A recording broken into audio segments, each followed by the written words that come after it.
Now, before we delve into this lesson here, are there any questions on the homework?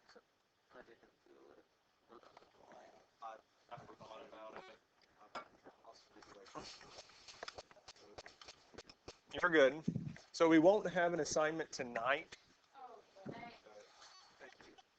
because most likely it's going to take us 2 days to go through these note sheets. Oh, is there a note sheet over there? Yes. The test is most likely going to be the week after next. Let's see here.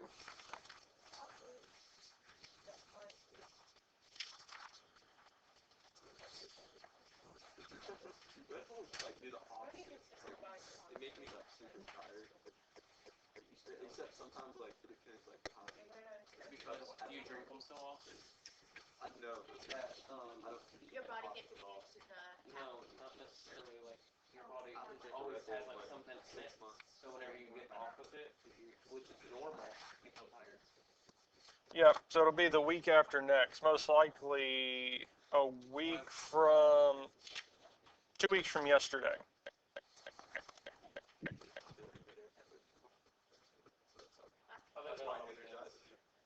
No. Or something like that. All right, guys.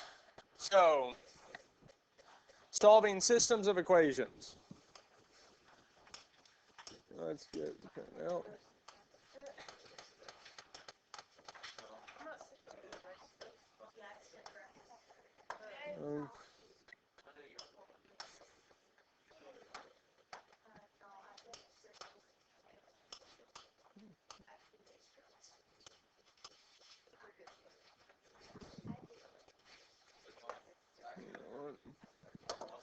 No, he's in there working on stuff.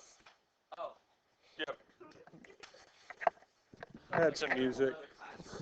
No, it's not that big.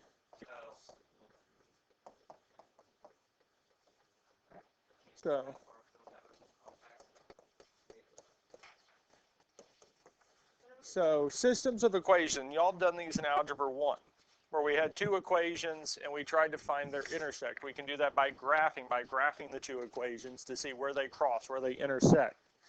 We did it by substitution, because if we substitute one equation in the other, we're just trying to see where they cross or where they intersect, the point of intersection. Now,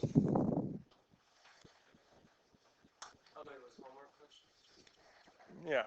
Now, with what we're going to be doing today is similar to that, it's just with 3 variables. We're dealing with 3 variable systems of equations.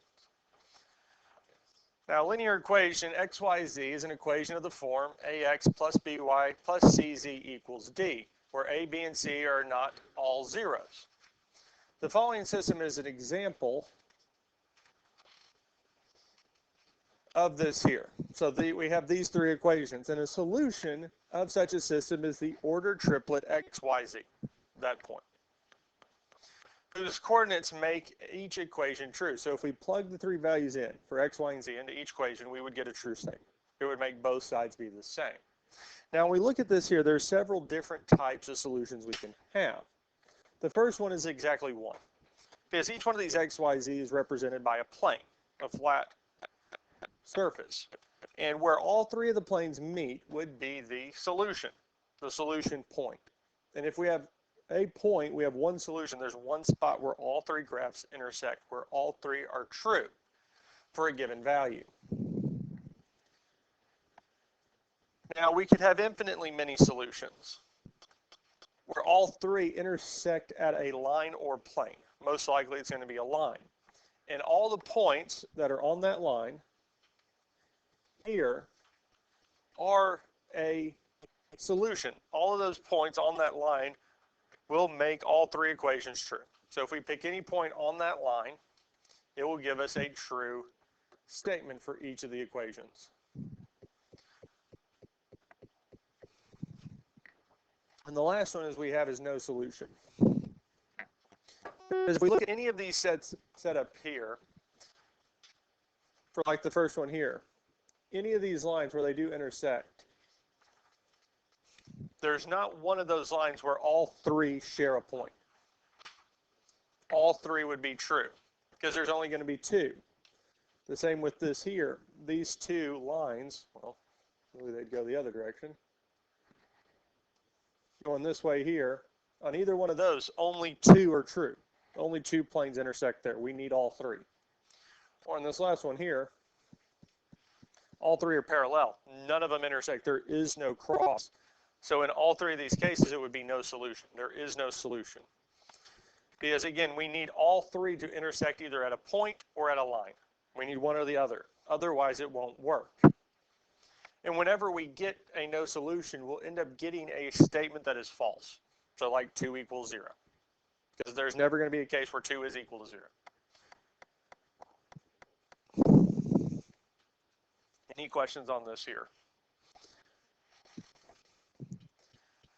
So you do have this here in your notes. It probably looks a little bit cleaner on the board than it does in your note sheet. I need to redo the note sheets. So there's some main things that we're looking at with this here. The first one is that we're going to rewrite the linear system in 3 variables as a linear system in 2.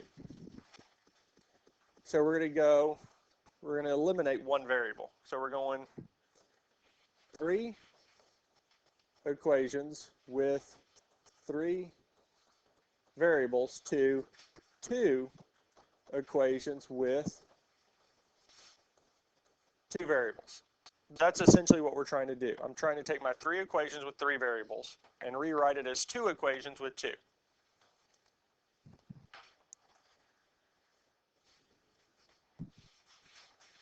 Well, okay, so we do that. Now we have 2 equations with 2 variables. Now I want to take those 2 equations with 2 variables and rewrite it as 1 equation with 1 variable. So I'm trying to eliminate a variable out of each one as we go down the list. And then solve. If we attain an equation such as 0 equals 1, a false equation, it's no solution. If we obtain a true statement such as 0 equals 0, it means that there's infinitely number of solutions.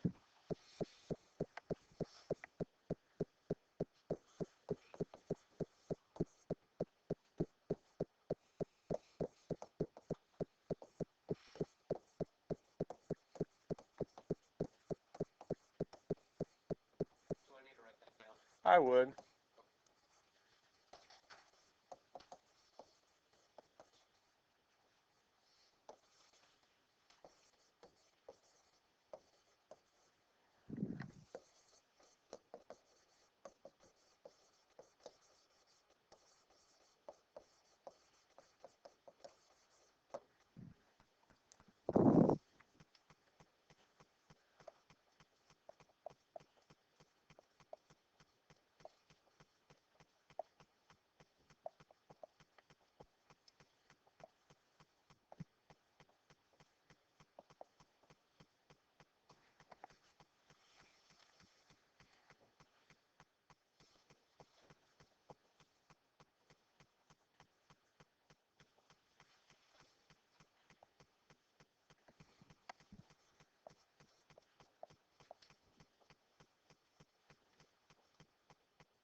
There's probably a better way to phrase this, but for some reason, the way that I had done it before is slipping my mind.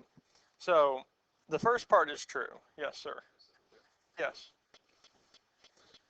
We want to pick a variable to eliminate an eliminator equation. And again, this will make more sense when we start doing it. Our second step is to eliminate one variable. And more specifically, we're going to eliminate the variable that we picked. So whichever variable, x, y, z, or which one we pick to eliminate, our second step is to eliminate it out and go through the process of eliminating it. Step 3. Repeat steps 1 and 2. So again, we're going to look at our two equations that we have left. We're going to pick one of the two variables to eliminate, and then we're going to eliminate it. Yeah. Okay. Then we're going to solve for the remaining variable.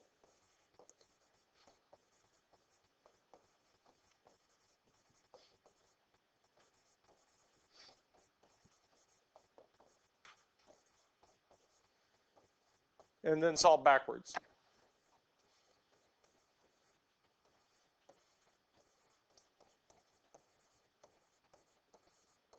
And then solve backwards.